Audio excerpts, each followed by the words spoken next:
Selamat datang di Pojok Santai. Sebelum Anda mendengarkan audiobook ini, kami menginformasikan bahwa channel ini adalah review audio dari buku yang ada di Indonesia. Untuk membaca keseluruhan buku ini, kami menyarankan membeli buku aslinya di toko buku kesayangan Anda, baik offline maupun online. Keberadaan channel ini dimaksudkan untuk membantu Anda mendapatkan pengetahuan dari buku-buku kesayangan Anda. Jangan lupa untuk subscribe, like, dan komen.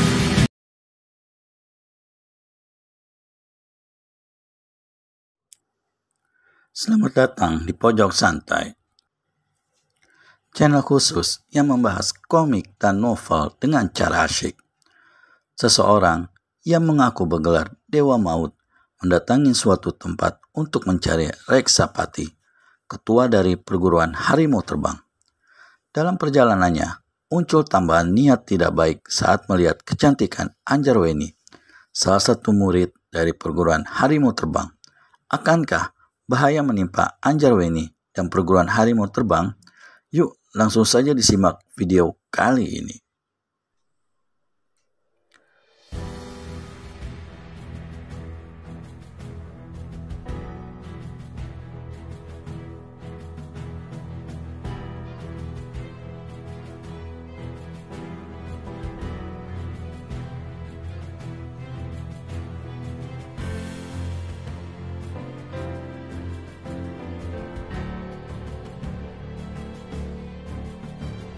Aku benar-benar tak punya waktu lagi. Usai mengucapkan begitu, gadis itu beranjak dari tempatnya. Berdiri. Tunggu dulu anak manis. Cegah Brajadenta seraya menghalangi langkah Anjarweni. Aku juga ada urusan denganmu. Gadis itu kembali mengerutkan keningnya. Bajumu bagus anak manis, kata Brajadenta kemudian. Gambar kepala harimau bersayap di dada kirimu itu sangat indah. Bolehkah aku pinjam sebentar? Jangan main-main. Aku Anjarweni, paling tak sudi direndahkan, sentak gadis bernama Anjarweni. Brajadenta tertawa lebar. Hahaha. Kalau kau marah, hanya akan menambah kecantikanmu saja. Hahaha. Brajadenta mentoel dagu Anjarweni. Gadis itu terkejut, namun berusaha mengelak. Tubuhnya cepat dimiringkan ke samping, sehingga maksud hati Brajadenta menjadi tak kesampaian. Sebentar saja, mereka berdua sudah menjadi pusat perhatian oleh orang yang lalu lalang di tempat itu. Apalagi, pakaian dan tingkah laku Brajadenta yang kurang ajar membuat orang-orang tak segan untuk menatapnya berlama-lama. Rasa dirinya menjadi perhatian orang, Anjarweni segera menjejakkan kakinya ke tanah. Wut! Saat itu juga, gadis ini melompat meninggalkan Brajadenta. Hei, kau mau kemana anak manis? Dengan gerakan ringan, Brajadenta menyusul dan Anjarweni jadi menghentikan langkahnya kembali karena terhalang tubuh Brajadenta yang tinggi besar. Aku tidak mau main-main Brajadenta, dengus Anjarweni sambil mengayunkan tangannya ke wajah Brajadenta. Brajadenta mengelak. Gadis itu menjadi gusar menyaksikan serangannya luput. Dengan serta-merta tubuhnya berputar seraya melepas tendangan di udara mengarah ke dada Brajadenta. Lelaki berjuluk si Dewa Maut itu cuma tersenyum melihat serangan tangan kirinya cepat bergerak menangkis. Plak! Akibatnya Anjarweni kontan terpelanting diiringi tawa Brajadenta yang terbahak-bahak.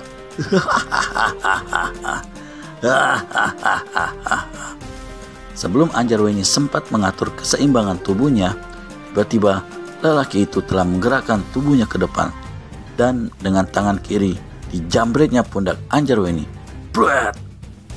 Tak ayal lagi, kain baju Anjarweni pada bagian pundak sobek selebar 2 jengkal. Brajadenta kembali tertawa, matanya melotot menyaksikan kulit mulus Anjarweni. Gadis yang merasa dipermainkan itu menjadi sangat marah. Mukanya merah padam menahan rasa malu. Maka dengan mengaum melaksana seekor harimau, diserangnya Brajadenta tanpa sungkan-sungkan lagi. Wah! Si Dewa Maut dengan tertawa-tawa melayani serangan Anjarweni.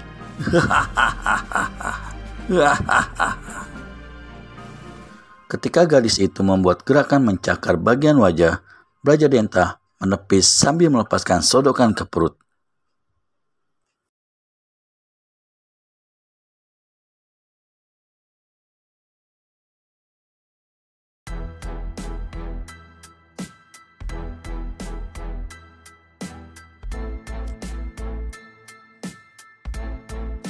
Plak! Dus! Untuk kedua kalinya, Anjarweni terpelanting, dan kali ini kesempatan itu tak disia-siakan Brajadenta. Dengan gerakan sulit diikuti pandangan mata, tubuhnya berkelebat sambil menotok punggung gadis murid perguruan harimau terbang itu. Tuk! Tuk! Ah! Tubuh Anjarweni menjadi lemas seketika. Namun, sebelum terjerembab ke tanah, Brajadenta menyambar tubuh gadis cantik itu dan berkelebat lenyap. Orang-orang yang menyaksikan perkelahian barusan menjadi kasak-kusuk. Belum pernah mereka menyaksikan murid perguruan harimau terbang dapat begitu mudah dilumpuhkan. Maka sore itu, orang-orang begitu ramai membicarakan kehadiran Brajadenta, si Dewa Maut, yang telah melumpuhkan dan membawa lari Anjarweni.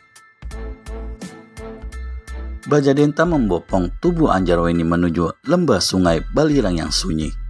Berulang kali, dia menelan air liurnya sendiri karena merasakan tangan dan pundaknya yang menyentuh kulit mulus Anjarweni. Sementara, gadis itu sama sekali tak berdaya. Dia menggelantung lemas di pundak Brajadenta. Hanya matanya yang memancarkan sinar kemarahan. Si Dewa Maut tertawa puas, seperti seorang anak yang baru saja memperoleh mainan yang telah lama diidam-idamkannya. Larinya pun dipercepat, berpacu dengan hasrat hatinya yang menggelora. Matahari sudah hampir terbenam ketika Brajadenta menemukan tempat lapang berumput tebal. Saat itu juga, tubuh Anjarweni segera dihempaskan ke tanah. Puk! Kau akan segera dapat merasakan surga dunia, anak manis, leceh Brajadenta sambil membuang capingnya.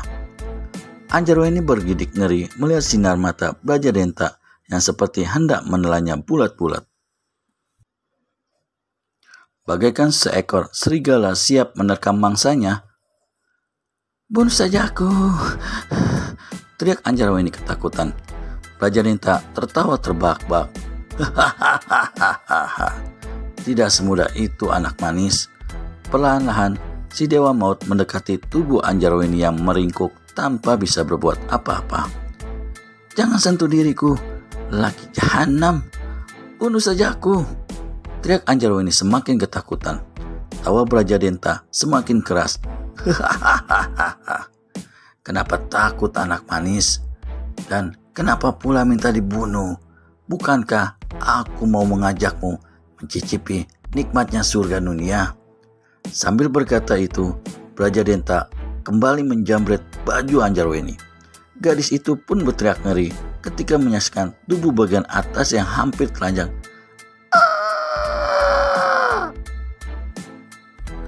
Menyaksikan kulit kuning Anjarweni yang tampak cacat, mata Brajadenta semakin melotot. Jakunnya bergerak turun naik. Nafsu birahi si Dewa Maut sudah tak dapat dikendalikan lagi. Hasrat hatinya begitu menggelora, sehingga tak sabaran diterkamnya tubuh Anjarweni. Dengan kasar, Brajadenta melumpat bibir gadis yang tak berdosa itu. Tubuh Anjarweni dipeluknya kuat-kuat.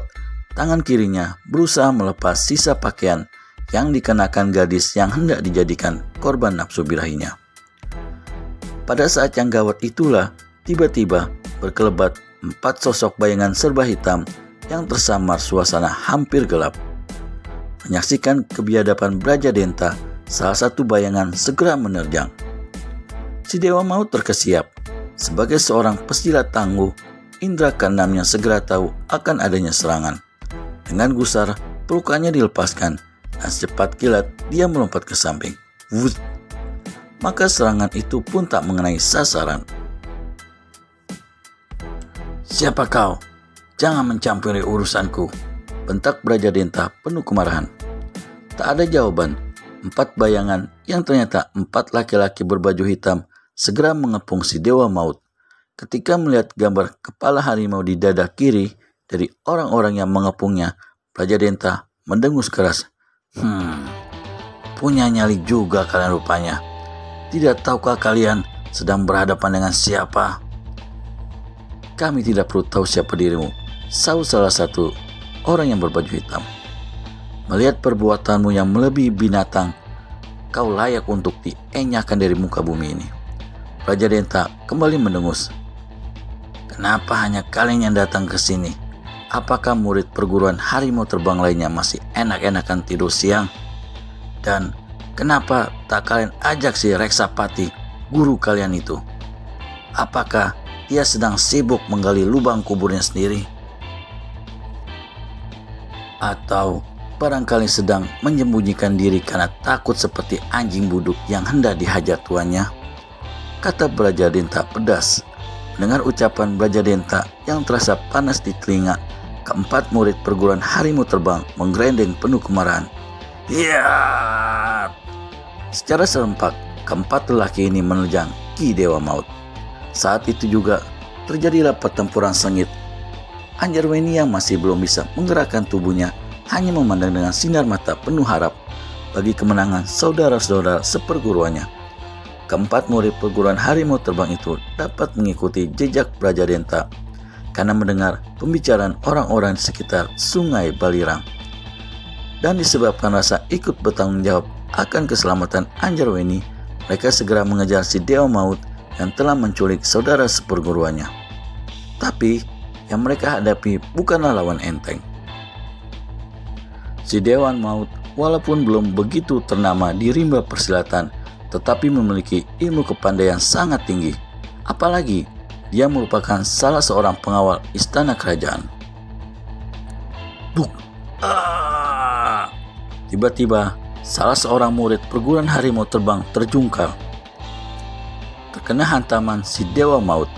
Dari mulutnya langsung menyembur darah segar dan tak lama kemudian tubuhnya meregang melepas nyawa.